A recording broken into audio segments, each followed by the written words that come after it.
बदनामी का दाग सिर्फ तभी धुलेगा जब टीटी मुझे दुनिया के सामने। धोखा देने वाले की ना तो मेरी जिंदगी में कोई जगह है ना ही वैल्यू। उसकी वजह से हमारी इज्जत दो टके की होकर रह गई है। वो तो इसे अपना हक मानता है। बदाम तो आम हो ही चुके हैं। कैसे कर सकते हैं मेरे साथ? अब तुम्हें लगा गुंडार ने किया और मैं छुपाता फिर रहा हूँ। हम सिर्फ और सिर्फ आपकी फैमिली को बिखरने से बचाना चाहते थे। फिर वैसे इस शादी में उनके बेटे ने जो हमें जलील किया ना, ये तो हम कह रहे हैं कि उसने जुर्म किया। नाजरीन, ड्रामा सीरियल बिस्मिल की आने वाली एपिसोड में आप देखने वाले हैं मूसा इस बात को बिल्कुल भी अच्छा नहीं समझता।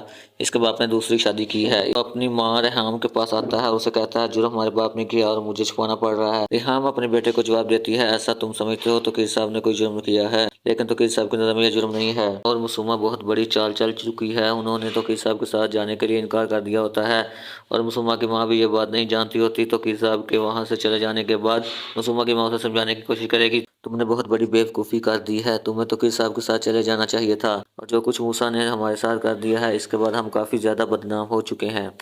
मासूमा अपनी माँ को जवाब देती है, आपको टेंशन लेने की ज़रूरत नहीं है, तो वकील साहब ज़रूर वापस आएंगे और मैंने तो वकील साहब के साथ जाने से इसीलिए इनकार कर दिया है ताकि तो वकील साहब मुझे सारी दुनिया के सामने अपनाएं। तो ये दाग कभी भी नहीं उठना था। और वहीं दूसरी तरफ मार्था तो वकील साहब के पास आएगी, सारी हकीकत से आगाह करेगी। मूसा साहब ने आपकी मुझसे जासूसी करवाई और मैंने ही मासूमा के घर का पता साहब को बता दिया था। वो मुझे बहुत ज़्यादा डरा धमका रहे थे और इसी वजह से मुझे बताना पड़ा और मैंने आपकी फैमिली को बिखरने से बचाना चाहती थी, इसलिए मुझे ऐसा करना पड़ा। तो वकील साहब जैसे ही मार्था की यह बात सुनते हैं, उन्हें बहुत ज़्यादा अफसोस होता है और वो मार्था से कहते हैं, धोखा देने वाले की ना मेरी ज़िंदगी में कोई जगह है और ना ही इस कंपनी में। तुम्हारे लिए बेहतर यही होगा कि तुम यहाँ से चली जाओ। तो वकील साहब को मूसा पर बहुत गुस्सा आ रहा होता है और जैसे वो घर आते हैं वो मूसा की काफ़ी ज़्यादा इंसल्ट करते हैं और मूसा ये बात बर्दाश्त नहीं कर सकता और अपने बाप को जवाब देता है।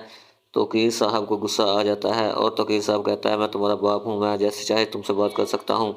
जो कुछ तुमने किया है इसके बाद तुम्हारी इस घर में कोई भी जगह नहीं है।